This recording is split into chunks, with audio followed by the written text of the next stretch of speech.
Salut tout le monde. Aujourd'hui, je vais vous présenter un cours sur la tension électrique. Mais avant d'entamer notre sujet, je vais vous montrer d'abord cette petite expérience hydraulique. Donc, c'est un exemple hydraulique. Comme vous le voyez, j'ai pris deux récipients, un récipient ici et un autre récipient ici. Les deux récipients sont reliés par un tuyau. Donc, il y a de l'eau à l'intérieur de cet récipient. Mais, comme vous le voyez, le niveau des deux récipients est le même. Donc, l'eau ne s'écoule pas d'un récipient à un autre.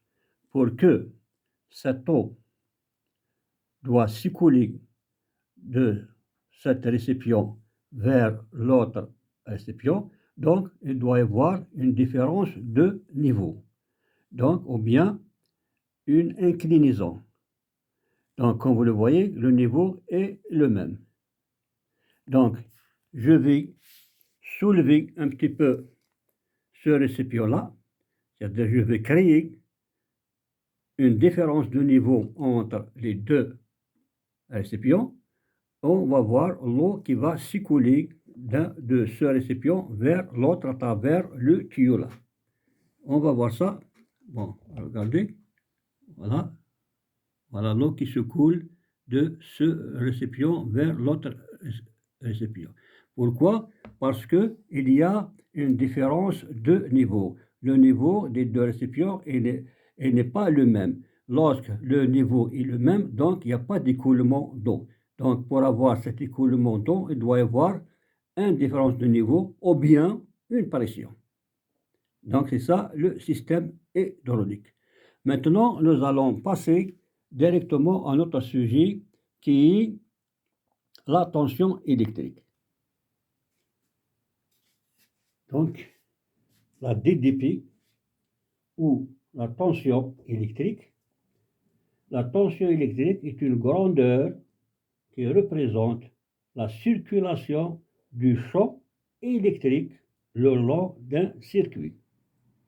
Donc, un générateur électrique donne naissance à une tension ou DDP, qui est différence de potentiel, entre deux conducteurs.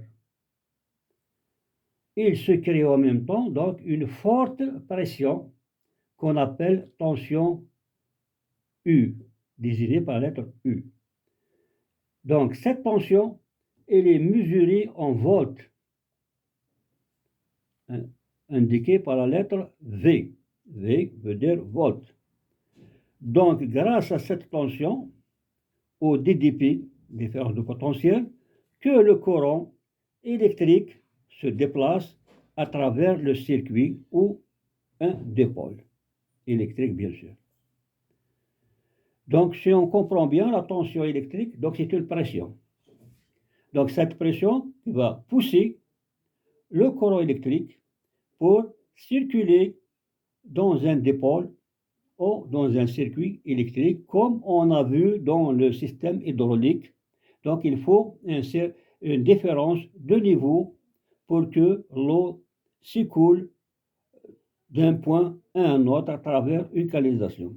Dans le système électrique, le courant électrique donc, doit avoir une force pour circuler ou bien pour se déplacer d'un point à un autre. Donc, cette force, c'est la tension, ou bien la différence de potentiel, ou bien la différence de charge. Dans l'hydraulique, c'est la différence de niveau. Dans l'électricité, c'est la différence de potentiel ou bien la différence de charge. Donc, pour que le courant circule ou bien se déplace dans un circuit d'un point à un autre, à travers les conducteurs, donc il doit avoir cette pression qu'on appelle différence de potentiel ou bien tension.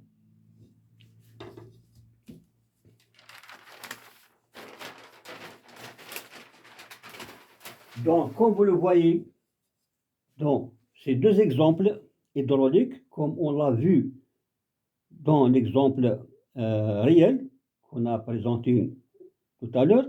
Donc, nous avons la figure 1. Nous avons un récipient A et un récipient B. Les deux récipients sont reliés par une canalisation C. Donc, deux récipients A et B sont reliés par une canalisation C en le même niveau. Il n'y a pas de différence de niveau. Ils ont le même niveau. Dans ce cas, l'eau ne coule pas, elle est stagnée dans les deux récepteurs, plutôt dans les deux récipients. Tandis que la figure 2, nous avons les mêmes deux récipients A et B qui sont reliés par la canalisation C. Il y a une différence de niveau. Donc le récipient A, il est soulevé, ou bien il est supérieur par rapport à B. Donc il y a une différence de niveau H, une certaine hauteur de A par rapport à B. Donc deux récipients A et B sont reliés par une canalisation C, possédant une certaine différence de niveau H. Dans ce cas, il est créé une forte pression qui va permettre à l'eau de s'écouler du récipient A vers le récipient B à travers la canalisation C, comme on l'a vu tout à l'heure.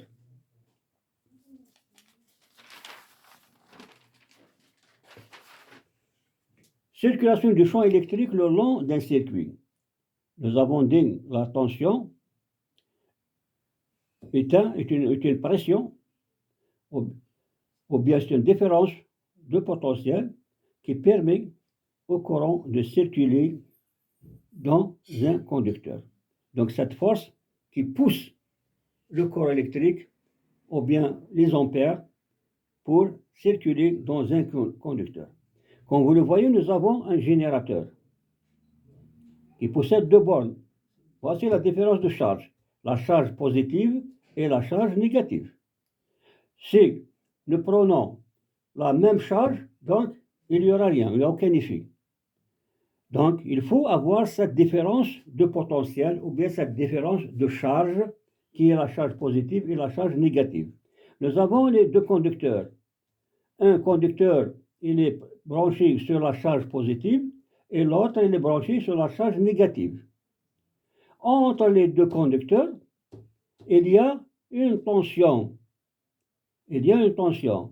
Cette tension, ou plutôt ces deux conducteurs, qui est la charge positive et la charge négative, sont branchés sur un récepteur quelconque. Donc cette tension, elle est notée par la lettre U, qui est la différence de potentiel ou bien la différence de charge, qui va permettre au courant de circuler le long du conducteur. Les flèches rouges que vous voyez, c'est le courant électrique. Donc il circule de la borne positive, il va traverser le récepteur pour revenir à la charge négative. Comme ça, le courant circule parce qu'il y a cette tension ou bien cette pression électrique qui pousse les ampères ou bien le courant pour circuler le long du circuit. Donc, dans le conducteur, n'oubliez pas, dans le conducteur, il y a une certaine résistance R. Cette résistance, elle est là à s'opposer au passage du courant électrique dans le conducteur. Donc, dans le conducteur existe une résistance R qui se pose au passage du courant électrique. Donc, la résistance R est mesurée en ohms, oméga. Le courant I, il est nommé par la lettre I, est mesuré en ampères, mentionné par la lettre A. A veut dire ampère, oméga veut dire ohm. Et la troisième grandeur, donc la troisième grandeur, c'est la tension, qu'on a dit la tension U ou bien la DDP. Il est nommé, ou bien il est désigné par la lettre U et mesuré en volts, lettre V. Donc, entre ces trois facteurs, qui la tension, l'intensité du courant électrique et la résistance électrique, nous avons cette formule. Donc, pour calculer la tension U est égale à l'intensité I multipliée par la résistance R. Pour calculer I, qui est le courant électrique, est égal donc à la tension divisée par la résistance. Donc pour calculer la résistance, on doit diviser la tension par l'intensité. Donc dans ce cas, on trouvera des volts, dans ce cas, on trouvera des ampères, et dans ce cas, on trouvera des ohms, Donc c'est ça la tension électrique. Donc j'espère que vous avez profité de cette expérience, où vous avez bien saisi c'est quoi la tension électrique. Donc on va quand même répéter encore une dernière fois. Donc la tension électrique, c'est une DDP, c'est une différence de potentiel, c'est une différence de charge.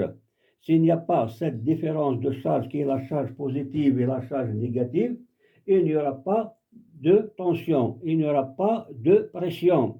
Donc le courant ne circulera pas dans le circuit. Donc c'est cette force qui est la tension qui pousse les ampères, qui est l'intensité du courant, pour circuler dans le circuit électrique à travers le récepteur pour le revenir à la charge négative. Donc c'est ça le principe de la tension électrique. J'espère que vous avez bien profité de cette expérience. N'oubliez pas de nous encourager par vos abonnements et n'oubliez pas d'actionner la cloche pour que d'autres cours vont arriver et vous pouvez suivre des cours bien détaillés en électricité et je vous remercie encore une fois.